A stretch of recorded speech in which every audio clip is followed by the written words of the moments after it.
Bienvenue à tous. Donc on va continuer notre lecture du Śrīmad Bhagavatam. Donc on est au verset 28 du 6e chapitre du 3e chant du Śrīmad Bhagavatam. Om Namo Bhagavate Vasudevaya.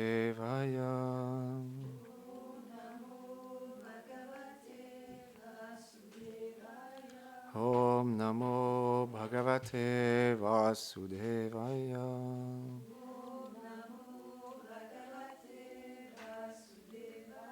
Om Namo Bhagavate Vasudevaya.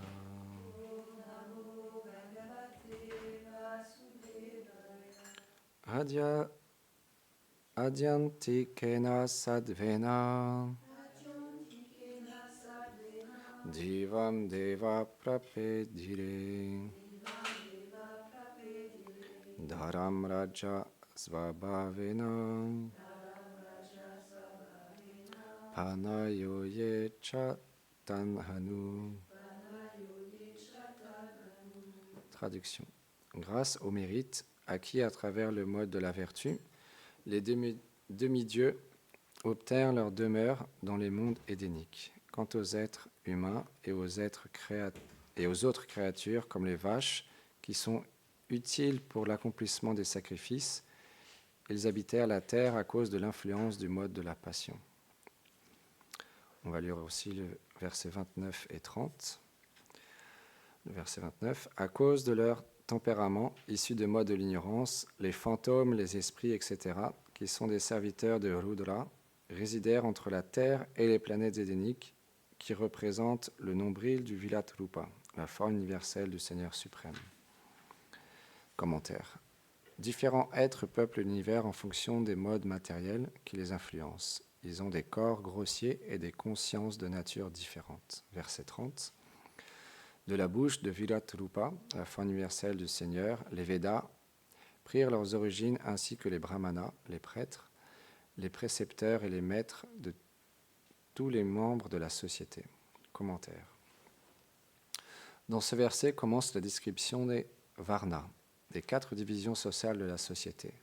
Dans les âges précédents, les êtres humains, pour la plupart, naissaient avec des natures bien particulières. Ils pouvaient, en accomplissant leur devoir prescrit, servir le Seigneur. Une telle société avait le Seigneur pour centre et elle donnait à chacun l'opportunité d'atteindre la perfection spirituelle. Les Védas, qui sont la connaissance donnée par le Seigneur, se manifestèrent de la bouche de la forme universelle.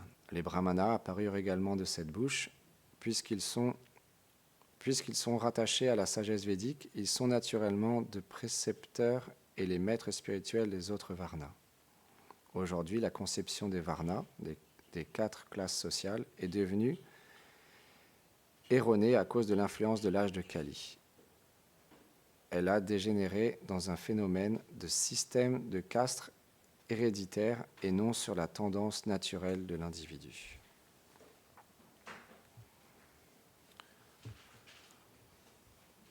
Om Ganati Milandasya Ganam Janam Sharakayam Shakshu Militam Yena Tasmai Shigurave Namaha Namaham Vishnu Padaya Krishna Prestaya Bhutare Shrimati Bhaktivedanta Swami Niti Namine Namaste Sarasvati Deve Gauravani Pracharine Nirveshesha Shunyavadi Pashyatya Deshatarine Jai Shri Krishna Chaitanya Prabhu Nityananda Shri Advaita Gadadhar Shivasadi Gaur Bhaktavrinda Hare Krishna Krishna Krishna Hare Hare Hare Rama Rama Rama Hare Hare Vrindaye Tulasi Devyaye Priyaye Keshavasya Krishna Bhakti Pratidevi Satyavate Namo Namaha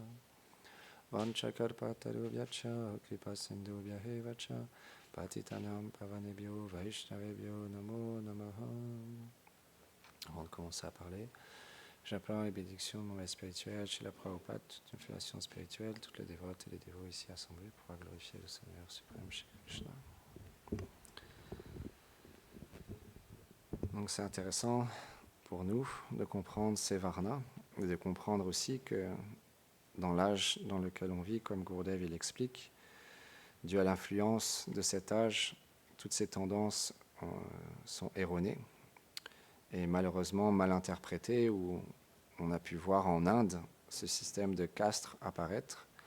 Et souvent dans la rue, quand je rencontre des gens à travers la distribution de livres transcendantaux, c'est une des choses qui revient souvent. Parce que à travers les médias font percevoir quelque chose aux gens, et il y a ce système de caste qui apparaît. Et les gens, ils sont choqués, ils ne comprennent pas, ils trouvent ça horrible en fait. Parce qu'effectivement, comme Gurudev l'explique, dû à l'âge de Kali, c'est ce système de caste sociale, Varna, qui a été mis en place, où il n'y avait pas de problème dans les individus, qu'ils soient Shudra, Vaishya, Kshatriya ou Brahmana, qu'ils soient des ouvriers, des commerçants, ou des dirigeants, des guerriers ou des prêtres. Ils travaillaient ensemble, dans l'harmonie, comme Gurudev l'explique, dans le but de développer leur relation d'amour avec le Seigneur suprême. Et donc, qu'on soit de tel ou tel varna, il n'y avait aucun système comme le système de caste, où il y en a qui sont supérieurs à d'autres. Simplement, ils sont tous au service du Seigneur suprême. Et à travers leurs tendances, ils engagent leurs tendances pour faire plaisir au Seigneur suprême. Et dans ces actions, ils atteignent la perfection. Et malheureusement, au jour d'aujourd'hui, ce système est plus d'actualité, parce que les êtres ne naissent plus avec des tendances liées à leur varna. Et donc, c'est pourquoi on a besoin d'un maître spirituel authentique, un pur dévot, quelqu'un qui a une connexion directe avec le Seigneur suprême, qui peut engager nos tendances. Et en fonction de nos tendances, il va nous donner de faire tel ou tel service.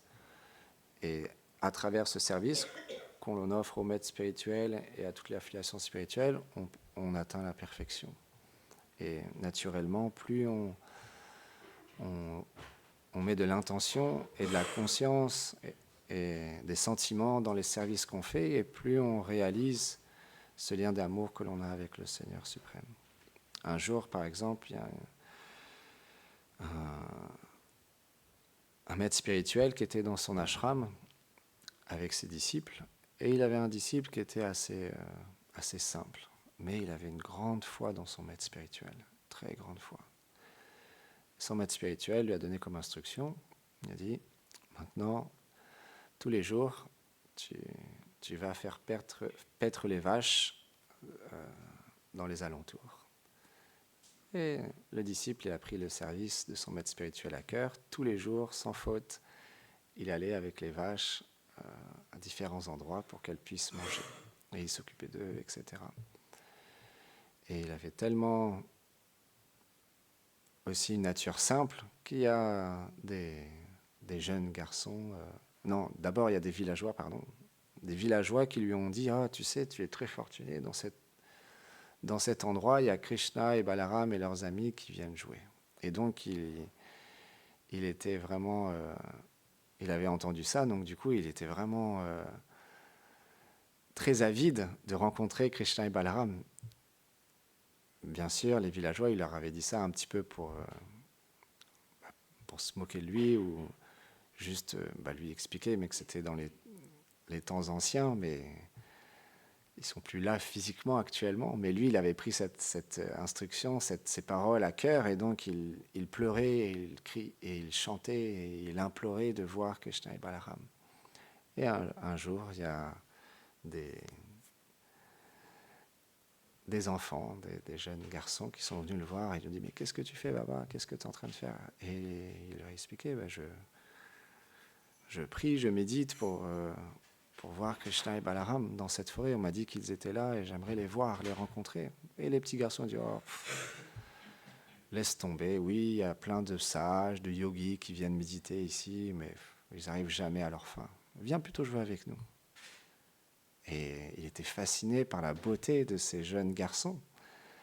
Et donc il a dit « Ok. » sont tellement attirants, ils ont l'air tellement gentils, je vais aller jouer avec eux.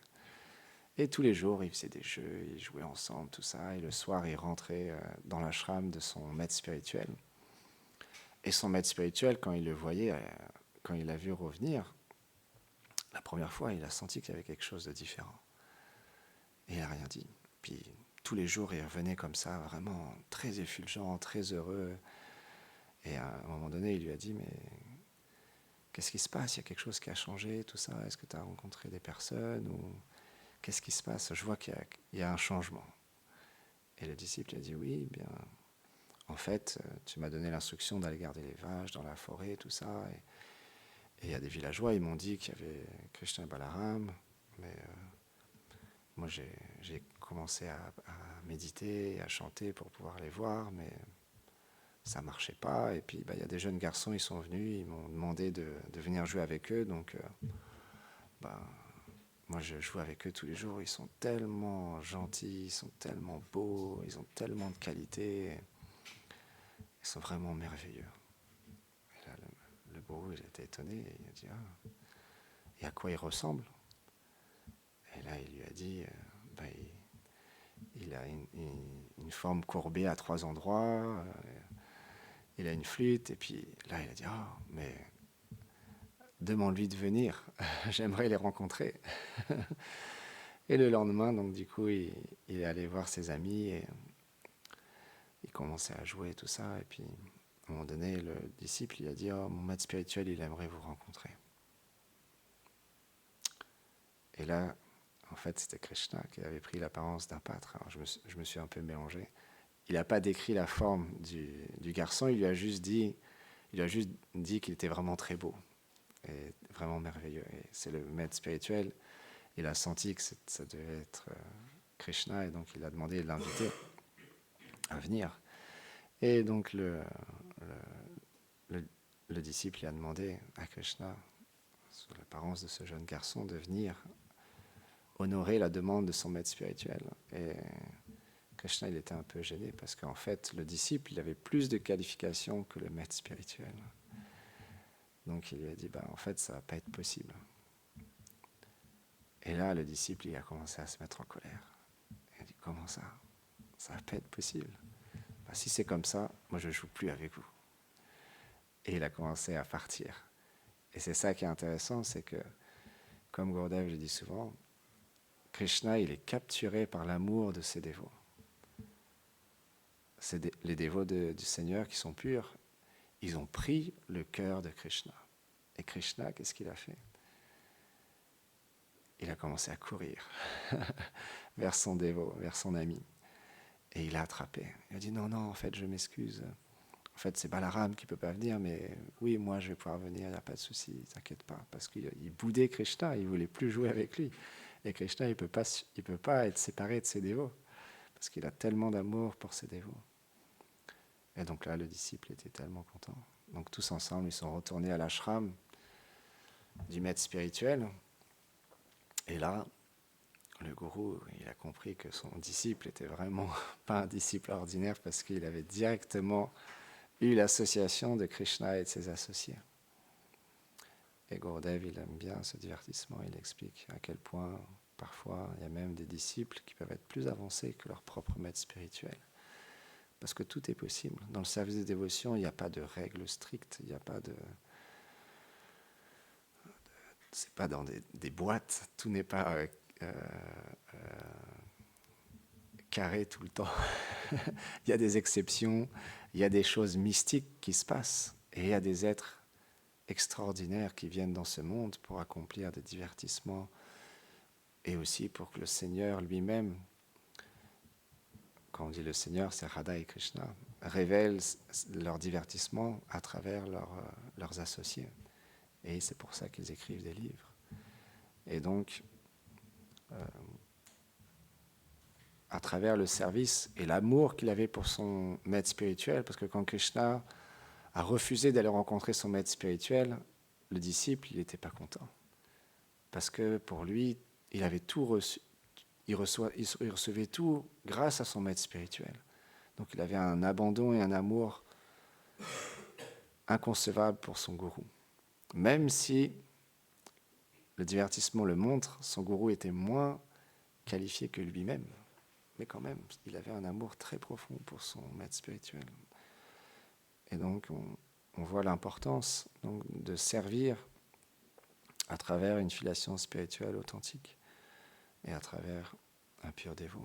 Et à travers les services qu'on reçoit, graduellement, on a l'opportunité de découvrir qui nous sommes véritablement et quel est notre lien d'amour avec le Seigneur suprême. Parce que dans cette relation avec le maître spirituel, c'est une relation qui se développe et qui peut prendre du temps à arriver à maturité, parce que suivant les vies passées qu'on a, suivant l'attitude que l'on a envers le maître spirituel, dû à notre faux ego, à notre désir d'indépendance ou notre mental qui peut nous jouer des tours, parfois on peut rencontrer des difficultés dans cette relation avec le maître spirituel. Parce que les Vaishnavas ont certaines humeurs, certaines façons de servir Radha et Krishna dans ce monde. Ils ont une certaine nature. Et ils naissent aussi dans ce monde avec une certaine nature. Et donc parfois on peut être aussi dérouté parce qu'ils reçoivent des instructions du Seigneur suprême que nous ne pouvons pas percevoir pleinement, ou nous ne pouvons pas forcément pleinement les accepter, parce qu'on a une nature différente et parce qu'on n'a pas la même qualification que le maître spirituel. C'est pourquoi on doit toujours avoir un certain recul avec notre relation avec le maître spirituel et comprendre qu'il n'est pas un être ordinaire. Et que même si parfois on ne comprend pas tout, même si parfois sa façon de faire les choses est différente de ce que nous on ferait, on doit l'accepter et on doit suivre. Et si parfois ça devient trop difficile, on doit aller voir le maître spirituel et lui révéler notre cœur. Et de cette manière-là, il pourra harmoniser. Parce que son seul but, c'est qu'on puisse toujours progresser. Donc dans toutes les situations, on peut toujours trouver une solution à nos problèmes. Parce que quand on est une âme conditionnée, on a des problèmes. C'est pour ça qu'on est dans ce monde. Et le maître spirituel, bien qu'il lui aussi est dans ce monde, lui, il n'a aucun problème. Parce que lui, il est pleinement réalisé. Il se connaît pleinement. Un maître spirituel pur. On dit, il y a des Vaishnavas qui sont, comme nos acharyas ont expliqué, où c'est Kanishta, Madhyam, Uttam. Donc, Kanishta, c'est le dévot de premier niveau qui est de Shraddha à Shraddha, Sadhusanga, Bhajana Kriya, Anartha Nivriti. De Shraddha à Anartha Nivriti, c'est Kanishta. Donc c'est le dévot qui pratique une vie spirituelle, qui a la foi dans Krishna, dans les déités, mais qui n'a pas cette même foi dans les Vaishnavas et qui n'est pas encore complètement fixe. Et à Nishta, ça commence Madhyam, où là le dévot il est fixe et rien ne peut le faire dévier de son service. Mais il y a encore des impuretés. Il y a encore des choses à l'intérieur plus subtiles. Comme les Vaishnavas expliquent, c'est plus subtil. C'est moins grossier, mais il y a encore certaines choses comme Pratishta, par exemple. Le désir de reconnaissance. Et donc, il y a des maîtres spirituels qui sont à différents niveaux. Et quand on parle d'un pur dévot, c'est Uttam, où là, c'est un Vaishnava qui est complètement réalisé. Il n'est plus influencé par les trois gunas, la vertu, la passion, l'ignorance. Il est nirguna, au-delà des influences de ce monde. Comme on prend l'exemple, c'est comme un cygne qui est au-dessus de l'eau. Et le Vaishnava, il marche sur l'énergie matérielle, il piétine Maya, l'illusion matérielle. Il n'est plus aucunement touché, parce qu'il est pleinement dans sa réalité. Et peu importe ce qu'il fait, il ne peut plus dévier. Il n'y a rien qui peut le perturber. Et ça, c'est les Vaishnavas qui sont très, très, très, très rares. Mais les Vaishnavas qui sont Uttam, qui sont du plus haut rang, ils ont aussi cette faculté, parce qu'ils sont à une plateforme spirituelle très avancée spirituellement, où dans ce monde, ils peuvent agir d'une manière complètement, comment on peut dire, incompréhensible pour le commun du mortel. Parce qu'il peut faire des choses même qui sont pas possibles de faire pour une âme conditionnée. Parce que si une âme conditionnée fait la même chose, il chute, tout de suite. Alors qu'un pur dévot, il peut engager toute chose, et il peut faire toute chose, et il peut être dans n'importe quelle situation, et il ne chutera pas. De son service, de sa bhakti, de sa dévotion, et de sa relation avec Krishna. Parce que tout ce qu'il fait, c'est pour le plaisir de Krishna. Il peut être dans n'importe quelle situation, il sera toujours avec Krishna. Mais nous, si on va faire la même chose, on va être emporté par les gunas. Et on va être pris par vouloir du plaisir ou se satisfaire de quelque chose. Et on ne sera plus dans le service de Krishna. Mais graduellement, à force de pratiquer, à force d'être associé avec le pur dévot, de lui offrir un service, graduellement, on a l'opportunité d'atteindre la perfection. Et ce qu'il y a d'incroyable, c'est que même si on n'atteint pas dans cette vie la pleine perfection, les Vaishnavas, comme Srila Prabhupada, ont révélé par leur compassion extrême qu'ils demandent qu'on soit simplement engagé dans le service des dévotions, et par leur miséricorde, il a dit à ses disciples, je vous ferai passer par la porte de derrière dans le monde transcendantal. Il y a certains Vaishnavas qui ont cette possibilité de délivrer qui ils veulent. Et il y a tellement d'exemples, parce que Sri Chaitanya Mahaprabhu, il a expliqué, ce que tu affectionnes, je l'affectionne. Il a expliqué ça à un de ses disciples, un de ses associés.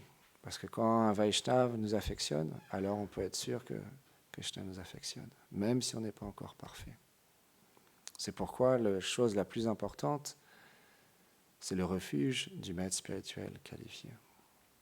C'est la sécurité. Dès qu'on quitte le refuge, on n'est plus en sécurité. Tant qu'on est sous le refuge, on est en sécurité. Peu importe qu'on ait des défauts, qu'on ait de la colère, la concupiscence, de l'envie, la jalousie, peu importe. Parce que le Vaishnava, il sait que le monde matériel, c'est un monde où les gens sont malades, où les gens ils souffrent, où les gens ils ont des problèmes. Mais si on développe une relation avec le maître spirituel et qu'il développe de l'affection pour nous, alors bien sûr, on doit comprendre que cette affection que le maître spirituel il a pour nous, c'est pas de l'affection qu'il a avec le conditionnement qu'on a. C'est avec la réalité de notre être, notre âme. C'est envers ça qu'il a de l'affection, pas le conditionnement qu'on a. Bien sûr, il relationne avec ça aussi, mais il voit au-delà, parce que le Vaishnava, il sait qui nous sommes. Et il a pleinement conscience de qui il est, donc il voit la vérité chez les êtres, il ne voit pas juste ce qu'il recouvre. Il engage cette tendance, mais il perçoit autre chose.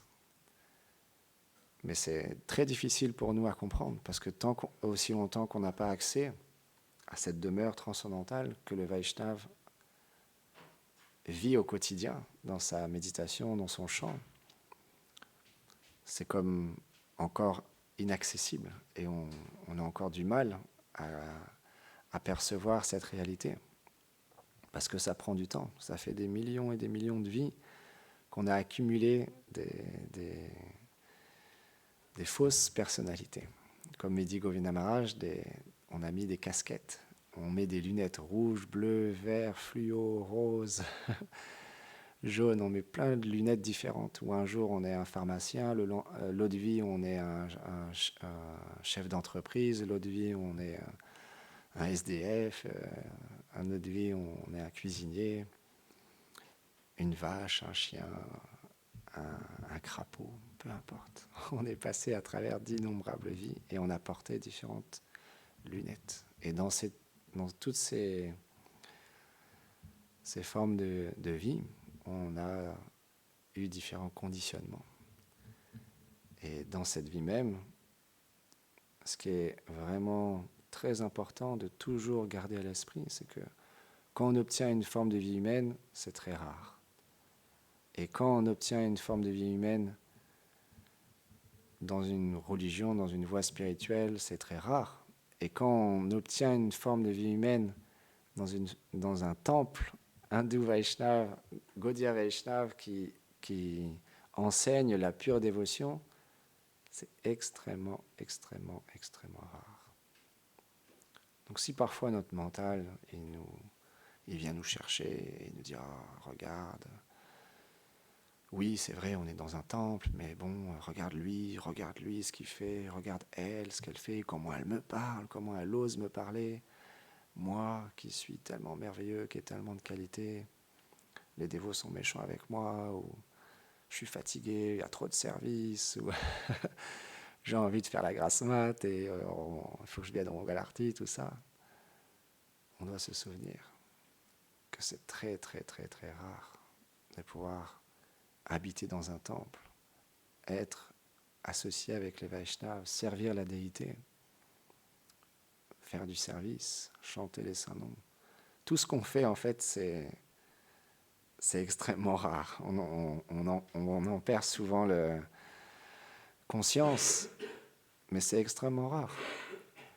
Tellement peu d'êtres peuvent chanter les saints noms, peuvent servir, vivre ensemble et offrir un service au maître spirituel. Et comme on expliquait dernièrement, les déités, c'est le centre. C'est tout ce qui est ici, c'est en lien avec la déité. Donc c'est directement le Seigneur suprême.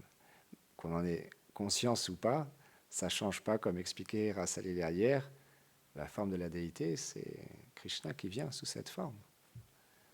Donc on est directement en contact avec le Seigneur à travers tout ce qu'on fait. Donc il n'y a rien de plus précieux que ça. On pourra être le plus riche du monde, être dans l'endroit le plus merveilleux du monde, être avec les personnes les plus gentilles du monde. On peut être dans une communauté un peu New Age, où il n'y a pas la déité, où tout le monde souriant, tout le monde gentil, où il y a vraiment une bonne ambiance. Mais chacun vit pour soi. Chacun est heureux pour soi, pour son propre plaisir. Ce n'est pas la même chose.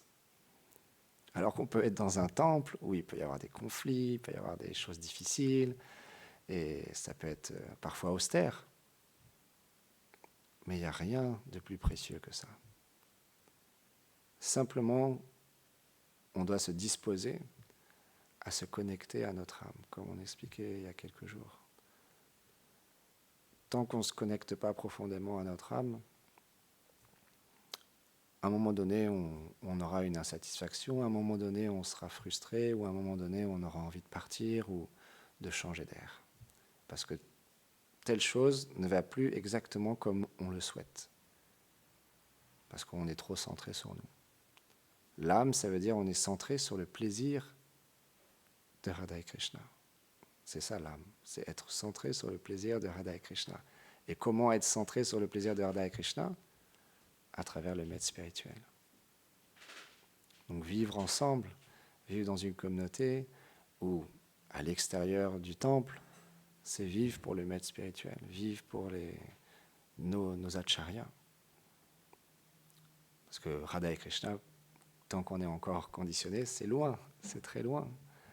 Dans un premier temps, ce qu'on peut faire, c'est le maître spirituel, parce qu'il est là, il est présent, physiquement et à travers ses instructions, il y a les deux. Et les deux sont importantes. Et on le voit de plus en plus, ces derniers temps, l'instruction est importante. Parce que quand le maître spirituel n'est plus là physiquement, on doit s'accrocher aux instructions qu'il nous a données, de continuer le service, continuer le programme du matin, continuer à accomplir tous les services qu'il nous a demandés. Et à travers ça, on est connecté à lui, même si physiquement il est loin. C'est pourquoi, chez la Prabhupada, il disait, c'est l'orgueil du disciple, les instructions du maître spirituel. Donc le temps passe, on va continuer à accomplir nos services quotidiens. Jai Shrimad Bhagavatam ki Jai Go Premanande Hari Bo.